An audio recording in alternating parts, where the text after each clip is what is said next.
Welcome, dear listener, to Sleepy Historian, where the stories of the past are told softly, gently, and, if all goes well, just boringly enough to lull you into peaceful sleep. This is Boring History for Sleep, a place for falling asleep to boring history, for bedtime relaxation and soft storytelling, for soft-spoken history documentaries, calm bedtime storytelling, and relaxing history to fall asleep to. If this kind of slow, wandering storytelling helps you rest, feel free to like the video and subscribe, but only if it truly brings you peace. And if you're still awake enough to type, let me know in the comments where you're listening from and what time it is. It's strangely comforting to know who else is out there, drifting off to the same old stories of forgotten remedies and ancient sleep rituals. So, take a slow, deep breath, dim the lights, let the noises of your room settle into a quiet hum. Imagine yourself somewhere in the past, a place without glowing screens, without alarm clocks or artificial light. A world where sleep came slowly, carried by the soft creak of wood, the whisper of wind, or the fading warmth of a hearth. Tonight, we'll be wandering through the curious, often strange, and always fascinating history of how humans once tried to fall asleep. From herbal infusions and whispered prayers to frog fat, gemstone charms, and medieval sleep spells. Some of these remedies might make you smile. Others might make you wonder how anyone thought they worked at all. But in their own quiet way, they all reveal something timeless. Our shared longing for rest, and our endless search for dreams that come easily. In this sleepy exploration, we'll move gently through 4 slow, unhurried segments. 1. The nightly rituals of the past. How ordinary people prepared for rest across different eras and places. 2. The dream healers and sleep prophets. Curious figures who claim to cure insomnia or summon dreams. 3. Ancient charms, potions, and mystical sleep cures. The mysterious world of early pharmacology and superstition. 4. The sleep of kings and peasants. A quiet reflection on how the rich and poor once rested under very different roofs. Each part will unfold like a candle's flame, steady and slow. The aim isn't to keep you awake, it's to help your mind drift between curiosity and calm. As you listen, you might find yourself imagining the flicker of firelight, the rustle of linen, or the soft whisper of herbs crushed beneath a mortar. If your thoughts begin to wander, that's perfectly fine. You don't need to remember every detail. Just let the rhythm of old stories carry you toward rest. So, let the world around you fade. Let history hum quietly in the background. And let's begin our journey through weird old remedies for sleep problems. Imagine yourself in an age before electricity. The day ends not with a switch, but with the slow dimming of the sun. The last light slips across tiled roofs, stone walls, and fields that stretch into shadow. The world quiets itself little by little. People begin to close shutters, bank fires, and draw curtains of rough-spun linen to keep out the cool air. The rhythm of life follows the rhythm of light, and when darkness arrives, it brings with it the familiar rituals of sleep. In ancient Egypt, as the Nile reflected the fading orange of the sky, families prepared for rest in mud brick homes. The air was heavy with the scent of oil and smoke, of clay cooling after a long day of heat. People lay on woven mats or low wooden frames, sometimes covered by thin linen sheets. Sleep wasn't always easy in the desert night. Mosquitoes hummed, winds carried sand, and the cries of distant animals echoed through the stillness. So before lying down, some would rub their temples with oil scented with lotus or myrrh, believed to calm the spirit and keep nightmares away. Thousands of miles away, in ancient China, the world of sleep followed the patterns of harmony and balance. According to traditional belief, a person's rest was guided by the balance of yin and yang within the body. Sleep too early, and the body might grow sluggish. Too late, and the mind might scatter. Scholars recorded the ideal sleeping direction: head toward the north, feet toward the south, to align with the quiet energy of the heavens. Before bed, people drank infusions of chrysanthemum or mulberry leaves, both said to cool the blood and soothe the heart. In Greece and Rome, nightfall carried a different soundscape.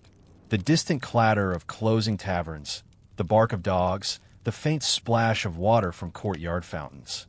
For many, sleep came in two parts, first sleep and second sleep. After the first few hours of rest, people often woke in the middle of the night.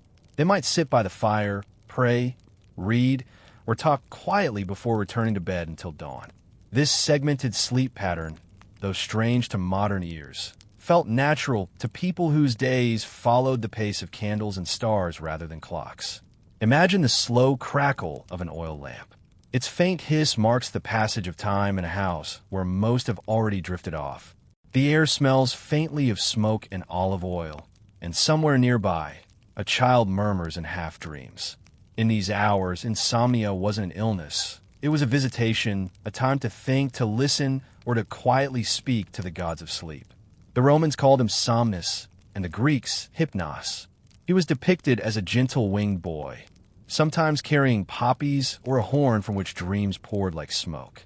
Offerings to him were simple, soft words, a quiet moment of gratitude, or the burning of herbs thought to summon peaceful rest. Rosemary, lavender, and marjoram were among the most common. Their smoke curled upward, carrying the scent of calm through the household. Across medieval Europe, the nightly ritual took on a rhythm shaped by faith and fear alike. After the last meal, people murmured prayers to protect their sleep from restless spirits. In dim cottages, the hearth's final embers glowed like eyes, and the silence was broken only by the soft movements of straw bedding. The wealthy might rest on carved wooden frames with feather mattresses, while peasants lay on sacks filled with hay or rags. Both heard the same wind moving through the trees. Both hoped for dreams rather than disturbances. Even the architecture of homes reflected this relationship with night. In small villages, people and animals often shared a single room. Body heat helped to keep out the chill. The smell of hay, wool, and smoke became part of the scent of sleep itself. It's hard to imagine now, but in that world, silence wasn't empty. It was full of breathing, the faint rustle of movement, the distant call of an owl. And when sleep finally came, it came gently. There was no glare of streetlights, no hum of machines, only the pulse of the night itself, the steady rhythm of lives winding down beneath the same wide sky. As centuries passed, these nightly preparations changed in their details, but the essence remained the same: the human desire to welcome sleep as something sacred, something earned. Whether through oil or herb, prayer or posture, the rituals of bedtime were not just about rest. They were about protection, renewal, and surrender. And as you listen now, perhaps you can imagine yourself there too. The flicker of flame, the weight of a blanket that smells faintly of smoke, the sound of your own breathing joining an ancient rhythm that has echoed for thousands of years. Soon, we'll look deeper into what people believed about dreams and the curious figures who claim to control them. But for now, let's linger a little longer in this twilight world, where the day fades and sleep slowly begins its quiet work. When darkness deepened, the world of our ancestors changed its rhythm entirely. The night was not merely a time for sleep. It was a landscape of sensations, half seen and half heard, filled with the quiet companionship of familiar sounds. Yet beneath this calm surface lay a current of unease. For much of human history, night was both comforting and perilous, a time of rest, but also a realm of mystery and fear. Imagine a small medieval town just after sundown. The last bells of vespers fade from the church tower, and doors close one by one. Streets that have been busy with merchants, animals, and gossip grow empty. The light of day gives way to the flicker of torches, and the smell of smoke mixes with damp earth. The air carries faint echoes, the creak of shutters, the bark of a dog, a faraway voice singing before it fades into silence. For people who lived by candle and hearth, nightfall marked a threshold between the known and the unknown. In the countryside, the darkness could feel endless. Farmers and shepherds, their muscles heavy with fatigue, often fell asleep quickly, lulled by the rhythm of work. Yet their rest was never entirely secure. The walls of thatched cottages were thin, and beyond them lay the forest, full of whispering wind and unseen creatures. The hoot of an owl or the howl of a distant wolf stirred old superstitions. Many believed that spirits wandered freely at night, the souls of the unburied, or small trickster beings who tangled hair and stole milk. Before bed, people murmured charms, crossed themselves, or placed iron tools near the door to ward off what could not be seen. Inside, the world was warmer but equally alive with sound. Fire crackled softly. The rhythmic breathing of sleepers blended with the sigh of wind through the roof beams. In some homes, a wooden clock marked the slow passage of hours. The ticking, the breathing, the faint movement of embers, it all formed a gentle, irregular lullaby. To ears unaccustomed to silence, this would seem noisy. But to them, it was the ordinary heartbeat of night. The smells, too, told their own story. The mingling scents of smoke, tallow, wool, and straw created the unique aroma of rest. In towns, the smell of oil lamps and burning pitch drifted through narrow streets. In villages, the night smelled of hay, animals, and earth. Wealthier homes burned beeswax candles, their scent sweet and clean, a luxury that marked the difference between classes even in darkness. Some people placed small bundles of dried herbs near their beds, lavender, thyme, or chamomile, to keep insects away and dreams peaceful. Others relied on more curious charms, placing bread under the pillow to feed the spirits, or hanging sprigs of ivy to invite protection. The emotional landscape of night was equally complex. To sleep deeply was both a blessing and a risk. Without modern locks or lighting, people were vulnerable to theft, to fire, to the unknown. A flickering candle could fall, or an ember could ignite the thatch. Thus, part of the nightly ritual was practical vigilance, securing shutters, checking the coals, whispering a brief prayer before closing one's eyes. Even these small acts carried a sense of gratitude, for warmth, for safety, for having survived another day. Dreams were often understood not as mere imaginings, but as messages. Some cultures believed that the sleeping soul traveled while the body rested. To dream vividly could be a sign of divine favor or a warning. In early Christian Europe, people sometimes sprinkled holy water on their beds to protect against false dreams. In the Islamic world, dreams were thought to carry traces of truth, and scholars kept records of their meanings. In China, the ancient Book of Dreams cataloged visions of rivers, animals, and stars, offering quiet guidance to those who pondered them in the morning light. Imagine again the feeling of lying in bed in such a world. You hear the last creak of wood as it settles in the cool air. You feel the weight of blankets woven by hand, heavy yet comforting. A faint draft touches your cheek, and beyond it, silence stretches outward. Somewhere, an animal stirs. Somewhere else, a person coughs in half-sleep. The darkness feels alive, but is not hostile. It simply is. Over time, the fears of night softened in a habit. People came to trust their rituals, the placement of a charm, the rhythm of evening prayer, the scent of herbs drying by the fire. Night was not something to conquer, but something to navigate gently. For the poor, it was a pause in labor. For the wealthy, a chance for reflection. For all, it was a reminder of life's fragile boundary between waking and the unknown. And as the centuries passed, the coming of artificial light began to change everything. When streets were first lit by lanterns, the very shape of night altered. Darkness retreated from the cities, and with it, many of the old fears. But something quiet was lost as well.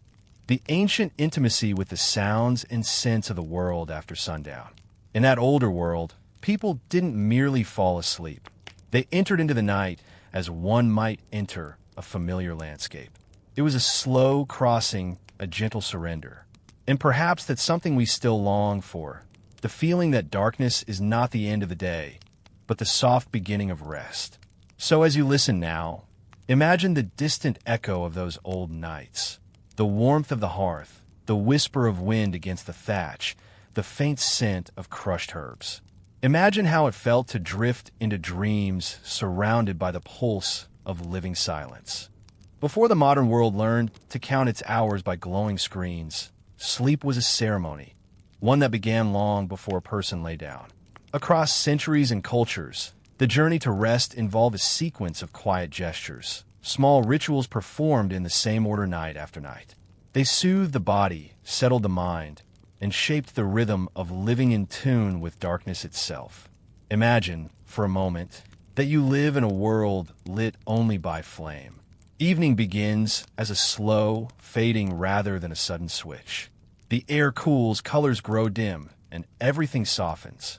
In a Roman villa, servants move quietly through the rooms, trimming wicks, pouring oil, and closing shutters to keep out the night breeze. The master of the house might sip a mild wine infused with herbs like poppy or fennel, believed to quiet the humors and encourage sleep. Others preferred warm milk with honey, its sweetness a small luxury before rest. In Greece, philosophers wrote about balance, the need to empty the mind of argument and worry before lying down. Aristotle himself advised moderation in food, drink, and conversation near bedtime, warning that an agitated mind produces restless dreams. Ancient physicians often prescribed baths scented with herbs, marjoram for the heart, violet for calmness, and chamomile for clarity. The water was not hot, but warm enough to soften the skin and relax the muscles, preparing both body and spirit for the silent journey ahead. Across the Mediterranean, bathing was a communal act, but also a private ritual of cleansing. In the still air of the bathhouse, steam rose like faint smoke, carrying with it the earthy scent of oil and mineral stone. After bathing, people would anoint their skin with oil, not only for comfort, but to ward off what they called night air, believed to carry illness and melancholy. Then came quiet reflection, prayer, or simple conversation before retiring. Farther north, where the nights were longer and colder, the rituals looked different but served the same purpose. In Viking settlements, people gathered around central hearths, sharing warmth as they listened to low-voiced stories. Sleep was a shared act. Families often lay close together for both comfort and protection. They rubbed animal fat into their skin to guard against the dry air, and sometimes burned juniper wood to cleanse the space of spirits. The crackling of the fire was the last sound before silence, a lullaby shaped by flame. In medieval monasteries, the approach to sleep was almost liturgical. Monks observed Compline, the final prayer service of the day, held in dim candlelight. The air was cool and still, filled with the faint scent of wax and parchment. The chanting of psalms echoed softly against stone walls, a sound both serene and somber. Afterward, they walked silently to their cells, where a small straw mattress awaited. They slept fully clothed, ready to rise at the bell's call before dawn. For them, sleep was not indulgence, but obedience, a brief return to stillness in the service of divine order. Among ordinary people, the nightly sequence of tasks, closing doors, banking fires, saying prayers, served a similar function. These gestures gave shape to time, creating a sense of safety in a world that could be unpredictable. Parents told children to recite small charms before bed. May angels guard you. May dreams be kind. The recitation itself slowed the breath and calmed the pulse, a rhythm as old as language itself. The bed, too, was part of the ritual. In the homes of artisans and farmers, beds were precious possessions, often passed down through generations. The bedding was simple, linen sheets in summer, wool in winter, but layered for warmth. In wealthier homes, bed curtains created a private world within a room, filtering both sound and light. Many believed that certain colors of fabric, deep blue or pale green, could promote peaceful dreams. The physical posture of sleep even carried meaning. In Islamic tradition, it was said that sleeping on the right side aligned the body with a natural flow of breath and blood, a position both respectful and healthful. In medieval Europe, couples often lay apart or back to back, a practical arrangement that also reflected modesty. Physicians from Galen to Avicenna offered their own guidance. Avoid heavy meals before bed, keep the feet warm, and never sleep with a troubled mind. Smells, textures, and warmth mattered greatly. Some households kept small pots of herbs simmering near the hearth to release fragrance through the night. Mint to refresh, sage to protect, lavender to soothe. The mingling of these scents created an invisible comfort, as if the air itself carried reassurance. The pillow, stuffed with feathers or straw, absorbed the familiar smells of smoke, skin, and linen, scents that told the body it was safe to rest. And yet, even with all these rituals, sleep sometimes refused to come. When that happened, people turned to gentler remedies, sipping infusions of poppy, valerian, or lettuce seed. In the ancient world, these plants were believed to draw down the influence of Hypnos himself. Over time, their use became both medicine and superstition, something between faith and chemistry. Imagine, as you drift with these thoughts, the stillness of a world preparing for rest. A cup placed carefully on a table. A candle wick trimmed to a faint, steady flame. The soft creak of rope as someone shifts beneath a blanket. The sound of breath, of wind, of wood cooling in the fire's last glow. All these gestures, sounds, and scents formed the rhythm of nightly life. Perhaps that's why so many of these old traditions still feel familiar today. A warm drink, a quiet prayer, a soft light. Each carries echoes of thousands of years of human longing for rest. Sleep is, after all, the most ancient ritual we share. And as your own eyes grow heavier, you may sense that continuity, the same motion, the same peace, the same surrender that linked the living to the quiet past. As long as humans have sought rest, they have also sought meaning in what happens when the body lies still and the mind begins to drift. For every herb and potion designed to summon sleep, there were also those who claimed to understand the mysterious realm that followed, the domain of dreams. These were the dream healers, the sleep prophets, and the interpreters of the unconscious who moved quietly between medicine and mysticism. Imagine yourself in a world where the boundaries between waking and dreaming are soft and uncertain. The night is not merely the absence of light. It is a passage to another kind of knowing. In ancient temples, caves, and quiet chambers, people came to sleep deliberately, seeking messages from gods or glimpses of healing that might come through the language of dreams. The most famous of these places was the Temple of Asclepius in Greece, where the sick and troubled went not for surgery or drugs, but for sleep. After ritual bathing and offerings, they would lie down on stone benches within the abaton, a dark, enclosed hall reserved for sacred dreaming. There, the silence was profound, broken only by the faint drip of water and the murmur of wind through columns. The air smelled faintly of olive oil, incense, and old stone. People believed that as they slept, Asclepius himself, or his serpents, would visit in dreams to reveal cures or guidance. When they awoke, priests trained in interpretation listened to their visions, a flash of light, a voice, an image of water or fire. Each detail mattered. A dream of clear water might signal recovery. A dream of snakes could mean renewal. These priests were part physician, part philosopher, part listener of the human spirit. They understood that rest itself could be medicine, but the quiet surrender of sleep might open a door the waking mind could not pass through. The tradition of dream healing spread far beyond Greece. In Egypt, people visited the temples of Serapis and Imhotep for similar reasons. In those vast sanctuaries, lit by oil lamps and fragrant with resin, they lay on mats beneath the watchful eyes of statues. Before sleep, priests anointed their heads with oil and whispered prayers, asking the gods to send a true dream.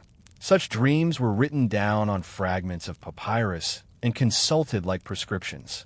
To the Egyptians, the dream world was not illusion. It was a layer of truth.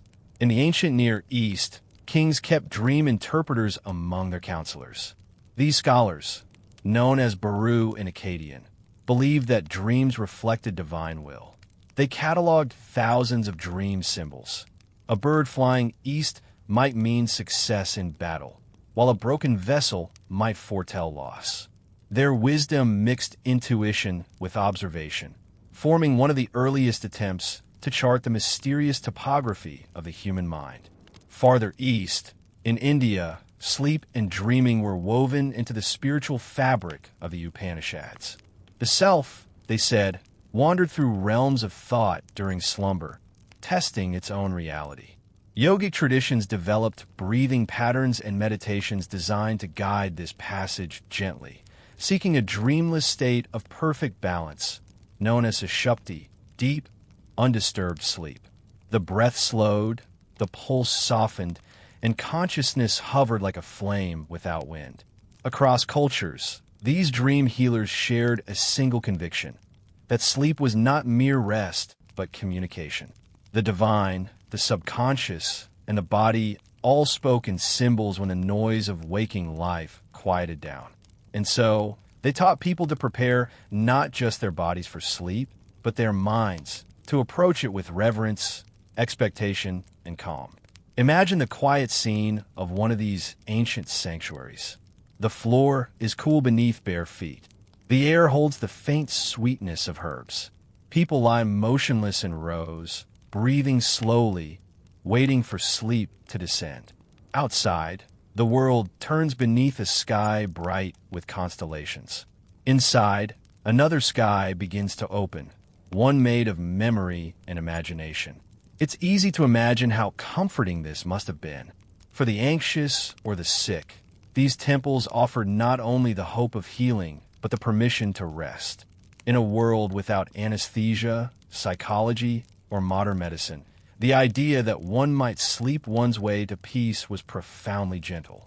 And for many, it worked, whether through suggestion, calm, or simply the deep stillness of surrender. Dream interpreters continued to flourish well into the Middle Ages. Christian mystics spoke of visions of the night, sent by angels or demons. Islamic scholars, such as Ibn Sirin, compiled entire books on dream symbolism, distinguishing between divine messages, natural reflections, and deceptive illusions. In China, dream manuals guided scholars in understanding the moral lessons hidden in their visions. The human desire to make meaning from dreams, to see order in chaos, wisdom in mystery, never faded. It was another form of healing, a way to reconcile the restless mind. Even now, when science speaks of REM cycles and brain waves, there remains a whisper of the old faith, that perhaps as we sleep, something deeper within us listens, learns, and speaks in its own quiet language. So as you listen, imagine yourself lying in one of those ancient temples. The stone beneath you is cool, the air heavy with incense. You breathe slowly, eyes half closed. In the distance, someone whispers a prayer. Somewhere nearby, a flame flickers, reflected in the polished bronze of a sacred bowl.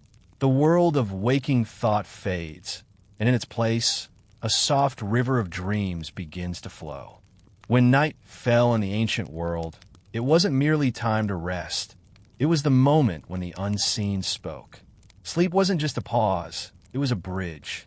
For the dream healers, every whisper, shadow, and symbol carried a message, and their work was to listen deeply, patiently, and without fear. In the quiet hours before dawn, a patient might awaken from sleep trembling, not from terror, but from awe. A serpent coiled around my arm, one would say, or I drank clear water from a golden bowl.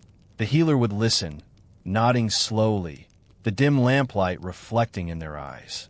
Then came interpretation, not random guesswork, but an art form shaped by years of observation, memory, and spiritual intuition.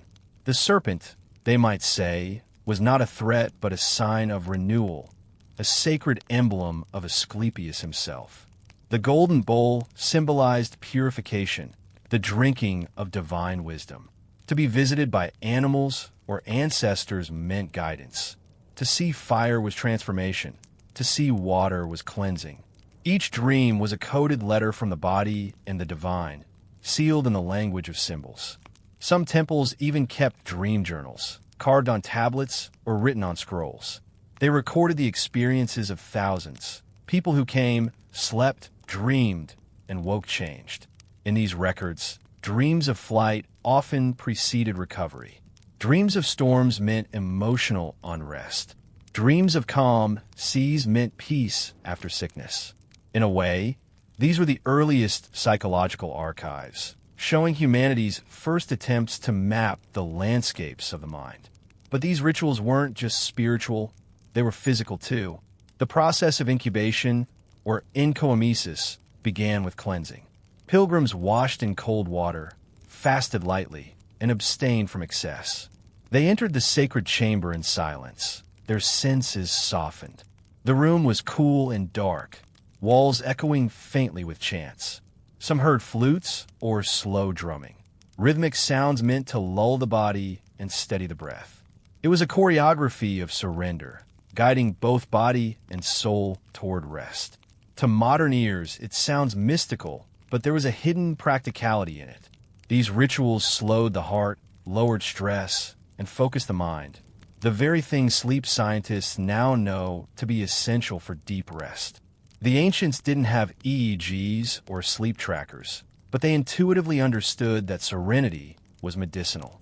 In the temples, dreams were not passive events, but conversations. The dreamers spoke to gods, and gods replied in symbols. Sometimes, healing wasn't immediate. A person might be told in a dream to gather certain herbs, visit a river, or confess a wrongdoing. In this way, dreams extended into action, turning the symbolic into the tangible. Elsewhere, in the deserts of Egypt, Coptic monks later adopted similar practices. They believed that through solitude and prayer, one might enter luminous sleep, a state where the soul left the body briefly to commune with divine truth. They wrote of glowing visions, guiding voices, and encounters with celestial beings.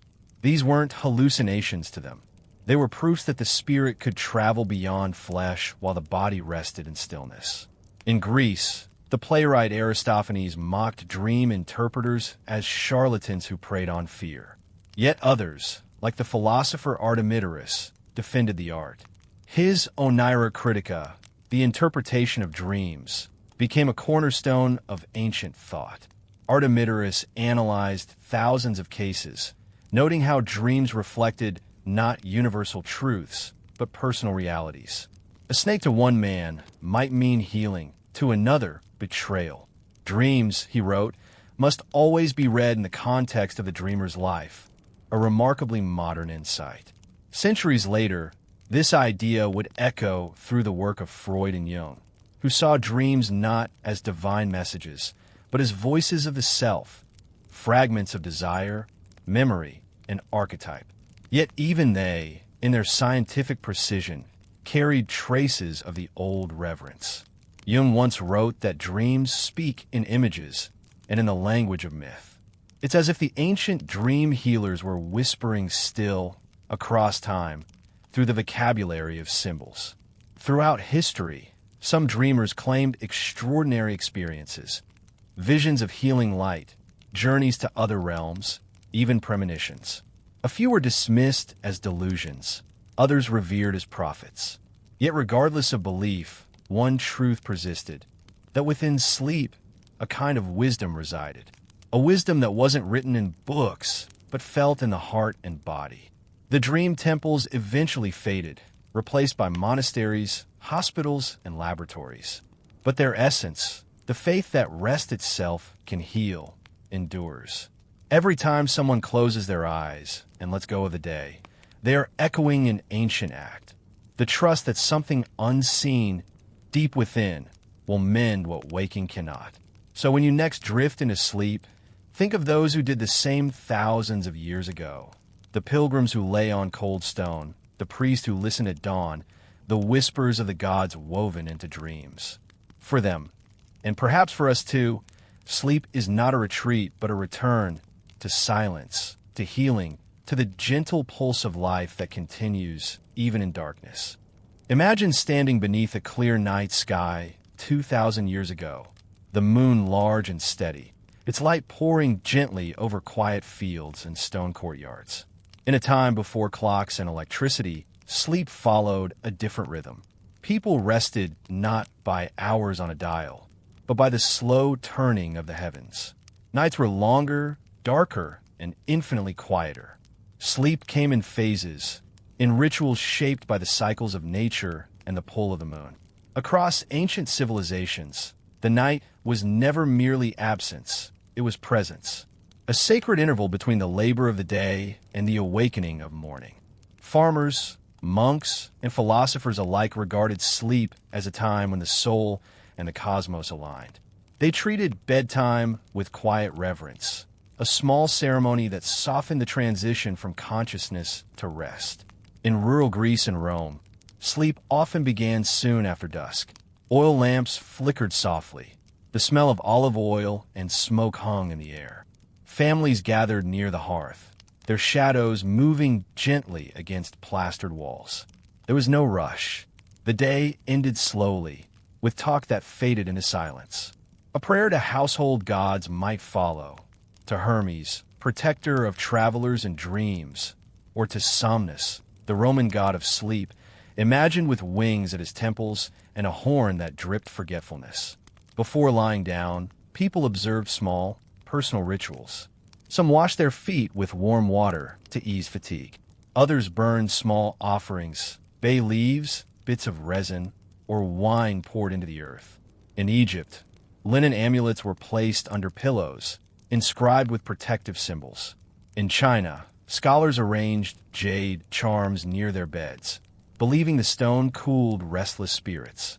Sleep itself came not in one long stretch, but in two distinct acts, what historians now call first sleep and second sleep. The first began soon after nightfall and lasted until midnight. Then came a quiet interval. People often woke briefly, prayed, meditated, or even visited neighbors under the stars. They might sit by the hearth, whispering, or write letters by candlelight. Then, sometime before dawn, they lay down again, entering the second sleep, a phase of deep, vivid dreams. This pattern seems alien today, but in a world ruled by natural light, it made sense. The body followed darkness, and darkness was never absolute. The moon's waxing and waning guided rest. On nights of full moon, sleep was lighter, sometimes more restless. Ancient physicians even warned that dreams were stronger under bright moonlight, more symbolic, more potent. On new moons, they said, sleep deepened, as if the world itself had exhaled. Rituals adapted to these rhythms. In some Mediterranean villages, people held moon vigils during full moons, gentle, communal gatherings where songs and stories were shared until late hours. There was no sense of insomnia. Wakefulness itself was sacred. The idea of wasting time did not exist, only the understanding that night had its own pace. Elsewhere, in the highlands of the Andes, people believed that dreams under a waning moon revealed hidden truths. They would sleep facing the east to catch the light of dawn as it crept over mountains. The act of sleeping became both physical rest and spiritual orientation, aligning one's breath with the breath of the world. Among the Celts, sleep and a lunar cycle were intertwined with prophecy. Druidic rituals often began with nights of fasting and intentional wakefulness. Those seeking visions would lie in sacred groves, eyes half open to moonlight filtering through oak branches. They called it Caerwan, the white quiet. The goal wasn't to sleep deeply, but to drift in and out of consciousness, hovering between worlds. Even within the bustling Roman Empire, people retained fragments of older practices.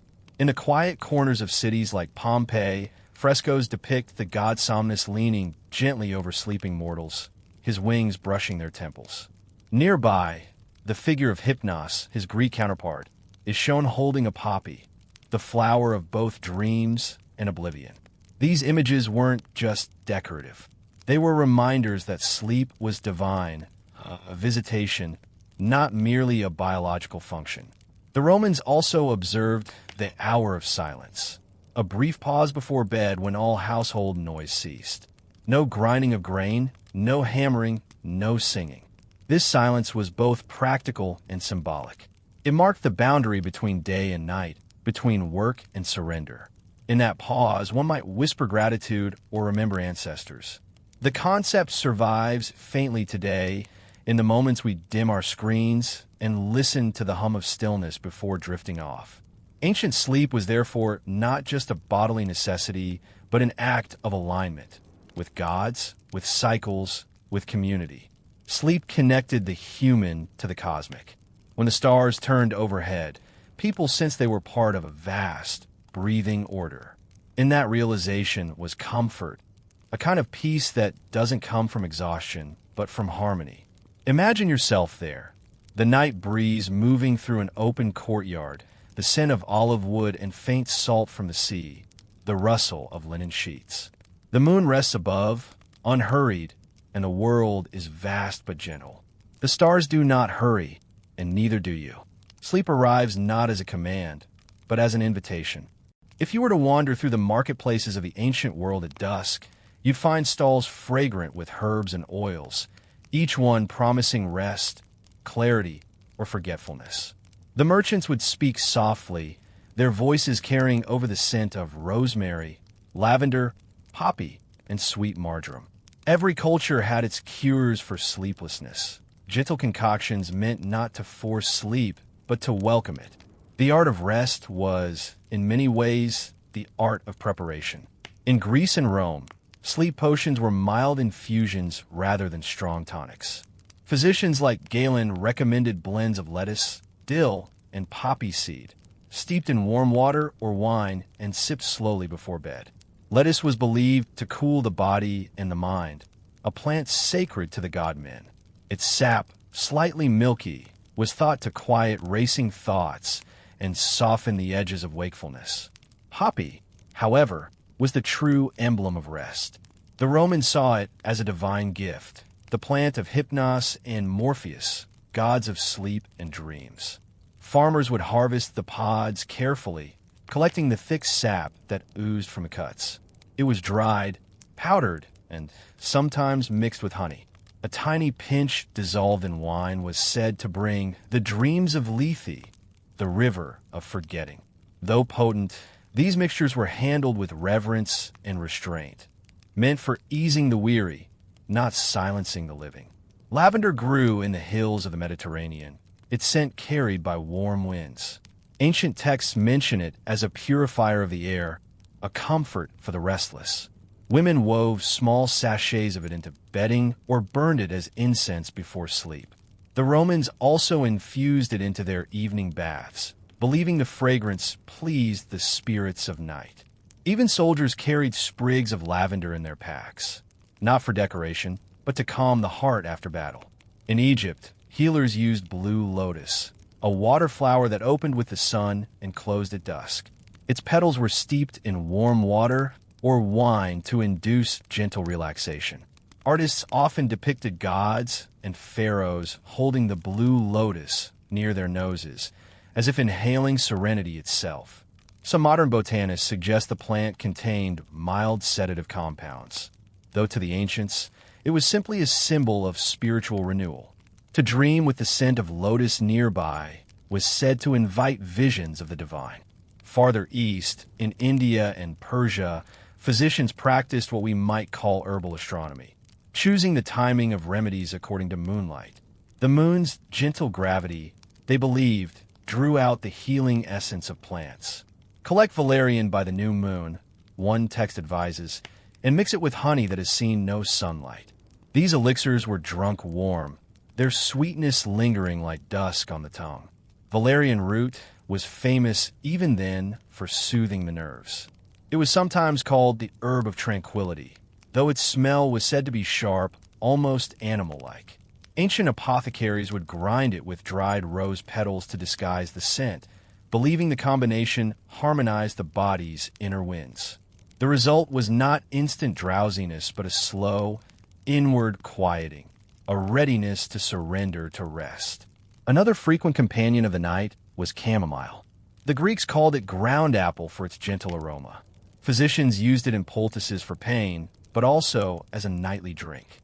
When infused, it produced a faint golden color, like sunset caught in a cup. Chamomile was believed to soften anger, ease the stomach, and invite calm dreams. Those who drank it said their sleep felt cleaner, not heavy or dull, but light, like floating. Not all sleep remedies were consumed. Many were inhaled or simply worn. In Mesopotamia, people placed small clay jars filled with fragrant herbs beside the bed, a primitive form of aromatherapy. The inscriptions on these jars often read prayers to Nisaba or Gula, deities of healing. In China, silk pouches filled with sandalwood and chrysanthemum were tied near the pillow. The slow release of scent was thought to ward off restless spirits and bad dreams. The moon itself played a role in many of these preparations.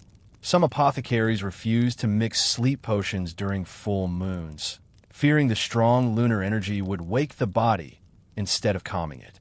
Others sought the opposite effect, crafting their tonics only when the moon was brightest, believing the plants absorbed her stillness. Whether superstition or observation, these beliefs reveal a deep sensitivity to natural rhythm, a patience modern medicine often lacks. And then there were rituals involving sound. In India, Vedic healers prescribed soft chanting before bed, not prayer in the loud, pleading sense, but rhythmic repetition. The sounds weren't meant to reach gods, but to tune the mind, to dissolve thought through vibration. In Greece, flautists were hired to play slow, descending melodies in healing sanctuaries.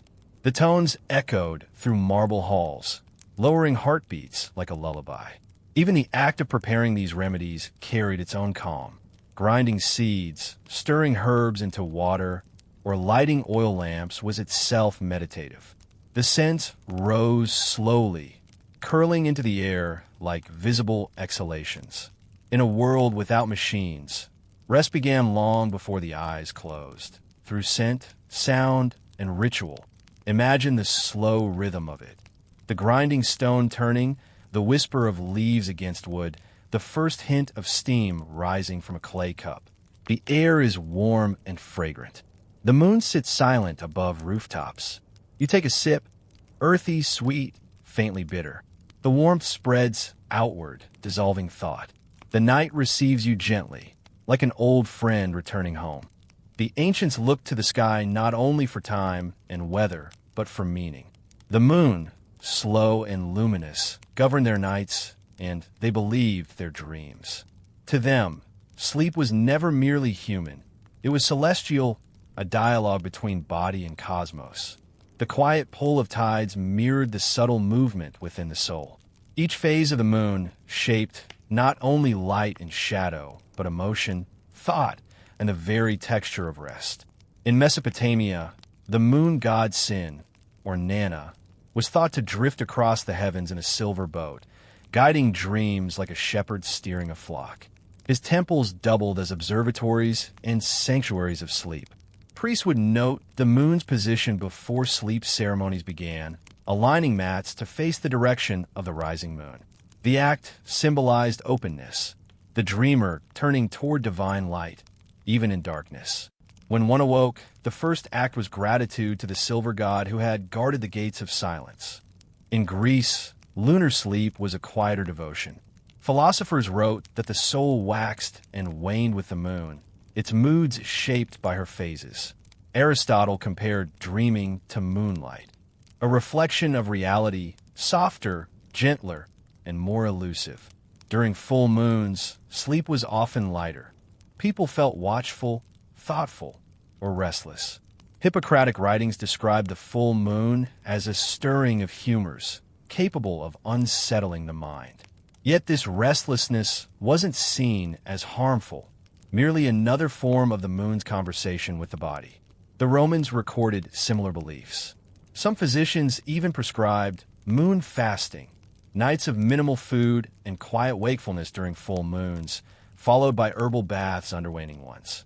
They said it balanced the spirit, much like pruning vines at the right season ensured good harvests. To live without harmony with the moon was to live against one's nature. Elsewhere, in Egypt, the connection was more divine than medicinal. The goddess Isis was often depicted crowned with a lunar disk, her light symbolizing protection in the hours of sleep. To sleep under the moon's gaze was to rest in her care. Sailors, before setting out on journeys, sometimes lay on deck under moonlight, eyes closed, believing dreams would reveal whether their voyage would be safe. The line between superstition and spirituality blurred beautifully, for in both cases, there was faith that the night itself was a form of guidance. The Celts, living closer to wild forests and shifting weather, wove their sleep rites around the moon's phases.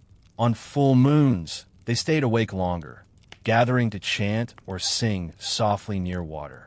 They called these nights of silver thought. During the dark moon, when the sky was empty and star-thick, they practiced silence, extinguishing fires early, speaking little, and sleeping deeply. The idea was simple. Follow the light's rhythm, and peace will follow yours.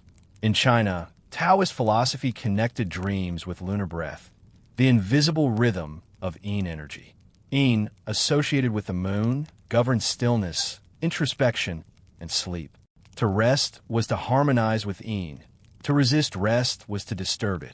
Taoist monks often meditated under moonlight before bed, eyes half closed, focusing on their breathing until thoughts melted into emptiness. They believed that when one slept in perfect stillness, the spirit traveled freely, carried by the moon's invisible current. Throughout all these traditions, one truth endured. The moon shaped the inner landscape as much as the outer. The ancients didn't separate psychology from astronomy. They felt what the moon did in their bodies and in their dreams. Sleep was a kind of lunar tide, drawing back consciousness so that the deeper waters of the self could rise.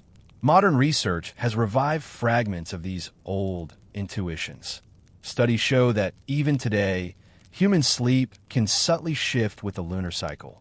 People report more vivid dreams around the full moon, slightly shorter rest, and a change in body temperature during certain phases. The ancients didn't need instruments to sense this. They felt it in the quiet hours, when the light on the floor turned from silver to shadow and back again. Imagine yourself there, in a quiet courtyard in Athens or a hut in the Celtic hills. The moonlight pools across the ground, soft and unwavering. You close your eyes and feel the faint pulse of night. Cool air on skin, heartbeat slowing, mind loosening its grip. The stars above seem patient, eternal. And the moon, perhaps indifferent, perhaps compassionate, watches in silence. You're small beneath it, yet somehow whole. For thousands of years, sleep and the moon were companions, one a mirror of the other. To dream was to enter the moon's realm, a place between life and death, between knowing and forgetting. The moon marked time, yes, but also emotion. It was the sky's soft reminder that change is natural, that rest follows fullness, and that everything wanes so it may wax again. In the end, the moon remains what it always was, a gentle overseer of human rest. Its phases still turn, its light still spills into rooms where people lie half awake, half dreaming. Even if we no longer pray to it or time our sleep by its glow, its rhythm endures within us. We are creatures of lunar memory, shaped by a cycle older than words, still rocking quietly in its silver tide. So when you drift tonight, imagine that same light touching your face, the same glow that once fell upon Egyptian sailors, Roman philosophers, and Celtic singers. You share their night.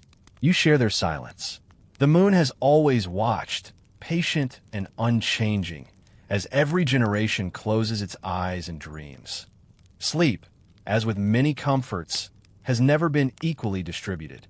In the ancient world, the quality, timing, and even duration of rest depended heavily on one station in life.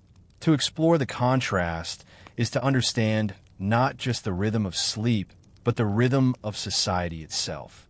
In every corner of the ancient Mediterranean, Asia, and Europe, who one was determined how, where, and when one lay down to rest. Consider the humble artisan in a Roman city. After a long day at the forge or market, the evening offered a small reprieve. Sleep came on a simple pallet of straw, often in a crowded room shared with family or apprentices. The air was thick with the smell of cooking fires and animal hides. Privacy was rare. A neighbor might be heard coughing, children fussing, or the clatter of a cart passing on stone streets outside. Yet there was comfort in routine. A small cup of warm water, the soft rustle of linen sheets, and the knowledge that dawn would bring another familiar day made these moments of rest precious. In contrast, the wealthy elite approached sleep as both necessity and ceremony. In Roman villas, the bedrooms of the affluent were richly appointed. Curtains of fine wool or linen surrounded the beds, their folds heavy with color and scent. Beds themselves were raised, often draped with quilts stuffed with feathers, down, or finely spun wool. Servants hovered nearby, ensuring fires burned at a gentle warmth, that oil lamps stayed trimmed, and that the air carried the right blend of scent to promote calm. These touches were subtle, yet they shaped the body's readiness for sleep in ways the untrained artisan might never experience. The emperor or high magistrate had yet another layer. In imperial Rome, sleep could be a political act.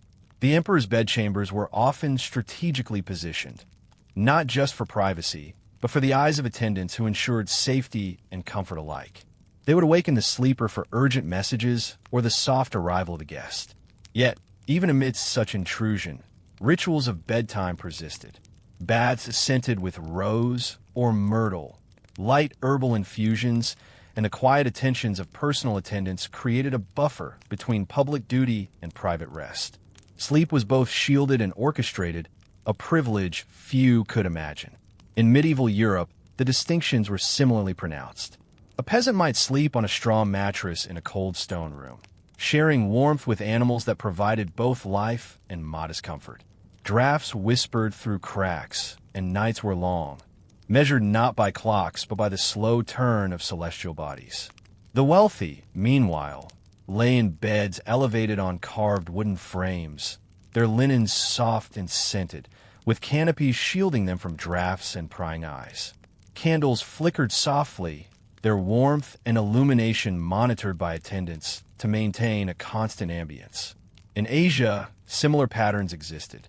Chinese emperors slept surrounded by silk draperies, in chambers whose floors were heated beneath marble tiles. Their sleep was regulated not only for comfort, but for health and longevity, aligning with Taoist principles of balance. Servants and eunuchs ensured that the emperor's breathing was untroubled, that shadows fell gently across the room, and that the air carried the faint scent of medicinal herbs chosen for their calming properties.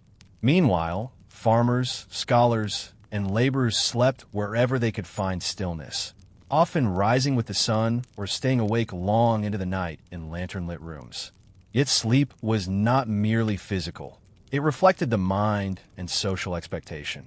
In elite households, the anticipation of rest could be ritualized, almost ceremonial, while in poorer homes, sleep might arrive only after exhaustion. Some historians suggest that the perception of privilege influenced sleep quality as much as comfort itself. Those who expected peace often found it, while those who feared intrusion or threat might awaken frequently, even if their bedding was soft. Across cultures, servants, artisans, soldiers, and rulers alike found sleep shaped by both environment and status.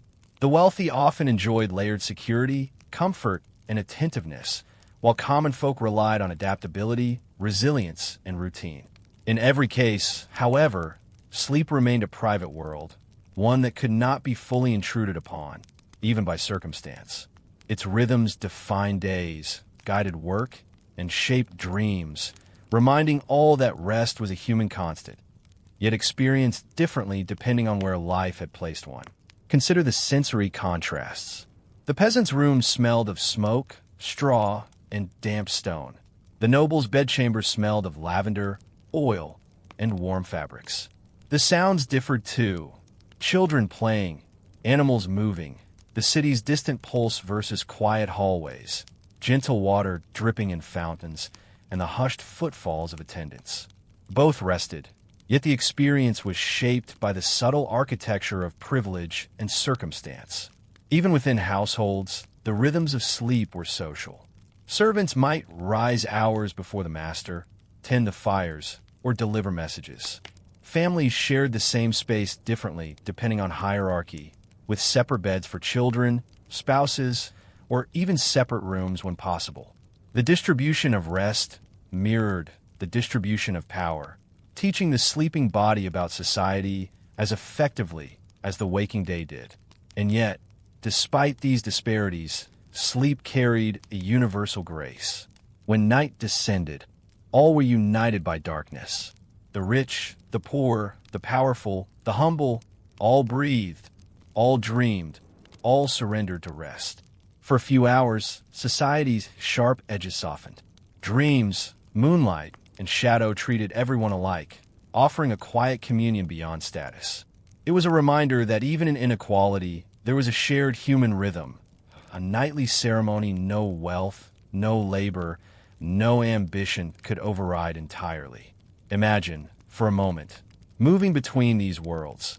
The warm straw beneath your back, the quiet shuffle of servants, the faint scent of oil and lavender, the soft pull of night air through stone windows. You are both observer and participant, caught in the gentle interplay of comfort, ritual, and circumstance.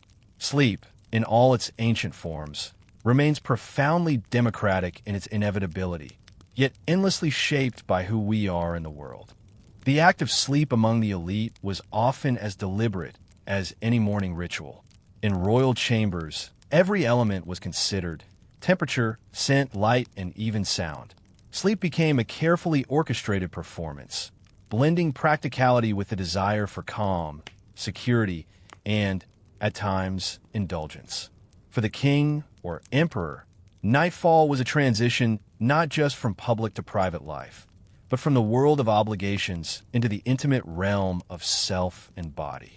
In imperial Rome, large bedrooms were positioned to catch prevailing breezes while avoiding the harshest rays of the sun at dawn. Beds were elevated on platforms, draped with textiles dyed in vibrant colors, and surrounded by curtains thick enough to mute the sounds of the household. Attendants might sit just outside, ensuring the room maintained the perfect balance of warmth and airflow. A low fire crackled in a corner, and the faint scent of burning herbs filled the air. Rosemary to soothe the mind, lavender to ease tension, and sometimes frankincense to offer spiritual protection. Before lying down, rulers often took ritual baths, warm water infused with oils or flower petals. The bath itself was a slow, contemplative affair.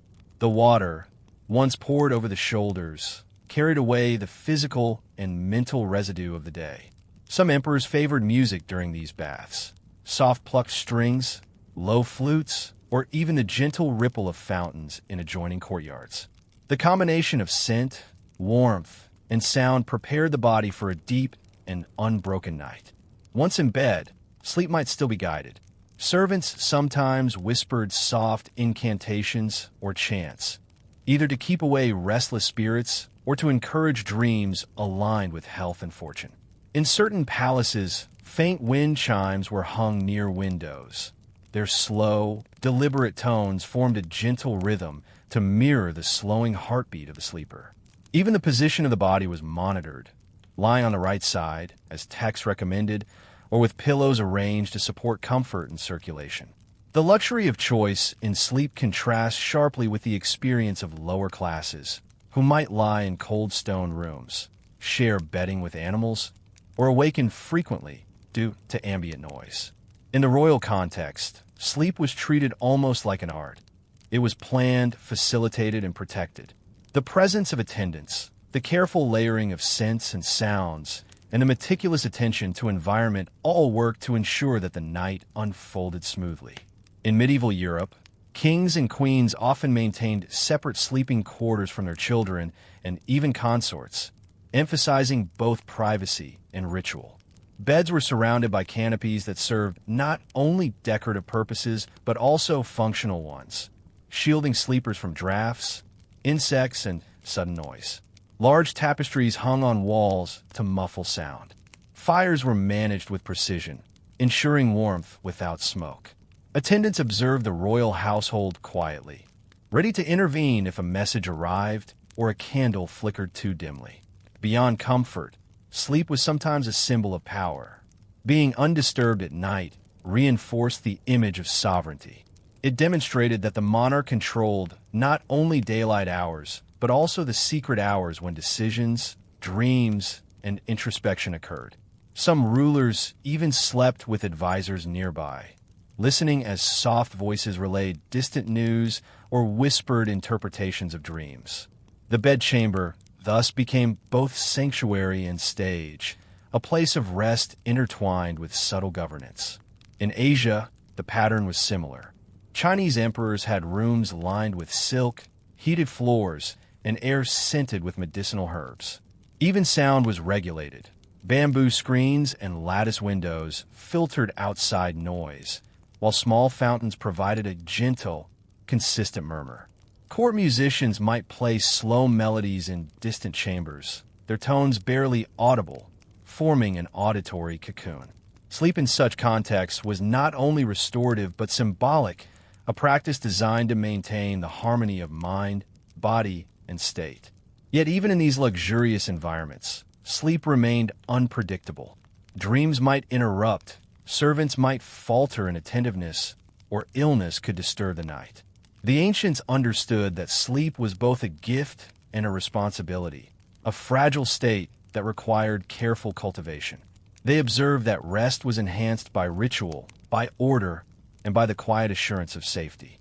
In this way, the most powerful in society treated sleep not casually, but as an essential, almost sacred activity. Imagine the scene: a vast bed draped in red and gold linens, pillows stacked precisely, curtains drawn to block both wind and light. A servant quietly adjusts the flame of a lamp, letting its warm glow fade gradually. The scent of herbs curls lazily through the air. Outside, the palace is silent, except for the soft rustle of leaves or the gentle tapping of a distant water fountain. The ruler closes their eyes, breathing slowly, listening to the faint rhythm of attendant steps, the whispers of music, the murmur of night itself. Sleep arrives as an orchestrated companion, patient, uninterrupted, and complete. In these chambers, the contrast between privilege and necessity becomes palpable. Sleep is not merely survival or rest. It is a cultivated experience, a mixture of art and care. And yet, the universal rhythm persists. Despite lavish beds or humble straw pallets, every human being ultimately surrenders to the night. The wealthy, the poor, the powerful, the meek, all eventually drift into the same quiet darkness, carried by the same ancient impulse to let go, to dream, and to be renewed. While the rulers of the ancient world enjoyed beds layered with silks and feathers, most people experienced sleep as a delicate negotiation between necessity, environment, and duty. For the common folk, sleep was not always luxurious, but it was essential, a precious interval carved out of daily labor and the demands of survival. Understanding their nights offers insight into the subtle ways rest shaped the rhythms of everyday life. In the countryside, farmers rose with the first light of dawn, working long hours in fields that stretched to the horizon. The heat of midday and the labor of harvests left them weary, yet their sleep was shaped not only by fatigue, but by natural cycles. After the day's work, they returned to simple huts with walls of wattle and daub, where straw or reed mattresses absorbed the day's warmth. The air carried the scent of soil, hay, and cooking fires. Family members shared the space, bodies close for warmth and comfort, while the occasional farm animal, a goat, a pig, or a chicken, provided both companionship and mild distraction. Even in such modest circumstances, routines mirrored the rhythm of the seasons. During harvest, sleep came later, often interrupted by the need to tend livestock or to fetch water from distant wells. In winter, nights stretched long, and early darkness encouraged more extensive periods of rest. People adapted to these cycles intuitively, aligning their sleep with light, temperature, and social expectation. Even when comfort was minimal, the repetition itself offered a quiet, almost meditative consistency. In towns and small cities, artisans and laborers faced a different set of challenges. Workshops were often noisy and crowded, sharing walls with neighbors or markets. The smell of smoke, leather, and spices filled living quarters. Bed spaces were limited, sometimes little more than a mat on the floor. Yet the evening carried its own rituals. A small meal, quiet conversation, the brief washing of hands and face, and then the surrender to night. Their sleep was lighter, interrupted by neighbors' activity or city noises, but still deeply restorative in its own way. Soldiers, too, learned to make sleep both flexible and resilient. Encampments were often cold, tents offering limited protection against wind and rain. Yet careful preparation, layering straw, blankets, or cloaks, and arranging gear efficiently, allowed them to rest with some measure of security. Night watch cycles required vigilance, meaning true rest was segmented, but even short periods of uninterrupted sleep were precious and restorative. The mind learned to adapt, cultivating calm in the face of uncertainty. Court attendants, scribes, and lesser officials occupied a space somewhere between these extremes. Their days were filled with obedience and the demands of higher authorities, but they too relied on rituals to ease the transition into sleep. A warm cup of water or herbal infusion, a few moments of quiet reflection, or even the soft murmur of a distant fountain helped to settle both mind and body. They learned to rest efficiently, making use of limited time while preserving awareness for the early morning return to duty. Despite differences in comfort, an underlying thread persisted across all strata: the intentionality of rest. Whether in a straw-stuffed hut or a canopy bed, humans sought to align their environment, senses, and mindset for sleep. Rituals might be small: closing shutters, arranging bedding, breathing slowly, or sipping a mild infusion. Yet their cumulative effect was profound. Sleep, even in its simplest form, became a stabilizing force, a nightly reprieve from labor, expectation, and the unpredictable patterns of life. The contrast between elite and commoner was striking, yet both were bound by the same natural limits. The hours of darkness demanded pause. The body required replenishment. Dreams, whether vivid or fleeting, belonged to everyone. The difference lay in the comfort of the surroundings, the attentiveness of caretakers, and the degree of ritual infused into the act of lying down. In both cases, sleep was more than biological necessity. It was a quiet mirror of daily life, reflecting both privilege and resilience. Sensory experiences further highlighted these disparities. In the peasant home, scents were simple, often earthy: smoke, straw, and the aroma of evening meals lingering in the air. The sounds of wind through cracks, the occasional night animal, and the murmur of family members shared the rhythm of rest. In contrast, palace chambers were layered with scents of oils, flowers, and incense. Sounds were curated: distant music, gentle water, soft footfalls. Even light was controlled, filtered through curtains, shutters, or lattice screens to maintain an ideal ambience. Yet, at the heart of both worlds, sleep fulfilled the same fundamental role. It allowed the body to recover, the mind to process, and the spirit to wander. The wealthy experienced it with additional comfort and protection, the poor with adaptation and simplicity, but all shared the surrender to night. Across time and place, from the lowest laborer to the emperor, sleep remained a universal human experience, fragile, essential, and sacred. Imagine yourself moving through these worlds: the warmth of straw beneath your back, or the softness of silk, the scent of hearth smoke or lavender, the distant lull of wind, animals, or fountains. Each night, the act of lying down, closing your eyes, and breathing slowly became a quiet bridge between labor and renewal. Despite differences in wealth, status, or environment, the body, mind, and spirit alike leaned into the same rhythm: the rhythm of rest, of surrender, of regeneration. In this shared experience, ancient sleep teaches us something timeless: that rest is a human necessity shaped by circumstance, yet universally required. It is both practical and poetic, a daily return to the quiet, an embrace of vulnerability, and a preparation for the life that follows. And in acknowledging this, we find continuity between past and present, a silent fellowship with those who rested long before us, beneath the same moon, guided by the same night.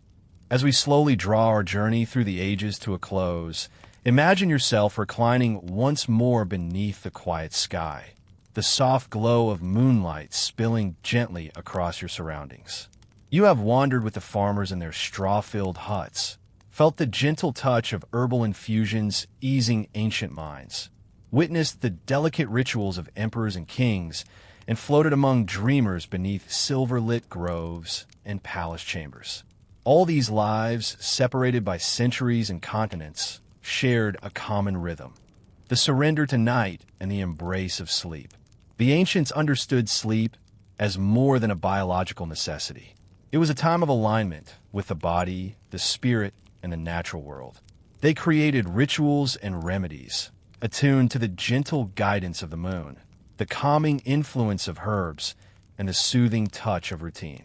Even in starkly different circumstances, from the modest homes of artisans to the luxurious chambers of emperors, sleep offered a sanctuary, a pause in the cadence of daily life, a space where the mind and body could restore themselves. Reflect for a moment on the sensory tapestry of these nights. The faint rustle of leaves, the soft murmur of water, the fragrance of lavender or rosemary curling through the air. The warmth of shared bedding, the comforting proximity of loved ones or companions, the deliberate quiet maintained by attendants, or the adaptive calm of those rising early for labor. Each element, subtle yet essential, was designed to ease the transition from wakefulness to rest, from consciousness to the gentle currents of dreams. In this reflection, we find a striking truth. No matter how varied the circumstances, sleep has always been a universal human experience. It bridges class, culture, and time. The emperors who bathed in oils and herbs, the scholars who meditated beneath bamboo groves, the artisans and peasants tending fields and fires, all discovered the same peace in yielding to night. All experienced the same restorative rhythm of breath and heart slowing. All drifted into the soft currents of dream. Tonight, as you prepare to surrender to your own rest, remember that you are joined by countless generations. Their routines, rituals, and remedies, though ancient, echo in the quiet of your room, in the warmth of your blankets, in the familiar darkness and the occasional moonlight streaming through your window. Sleep is both timeless and personal, an intimate ritual shared across centuries, connecting your night to theirs. If, in this gentle journey through time, you've found calm or curiosity, feel free to like this video and subscribe, but only if it truly brings you peace. And let me know in the comments where you're listening from and what hour it is. There is something profoundly comforting in knowing that across the world, others are joining you in the soft embrace of history and rest. Now, dim your lights, settle into the rhythm of your own breath, and let the stories of long-ago nights dissolve into your dreams.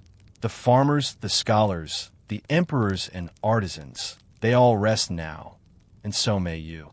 Sleep deeply, peacefully, and gently, carried on the quiet, enduring rhythm of time itself.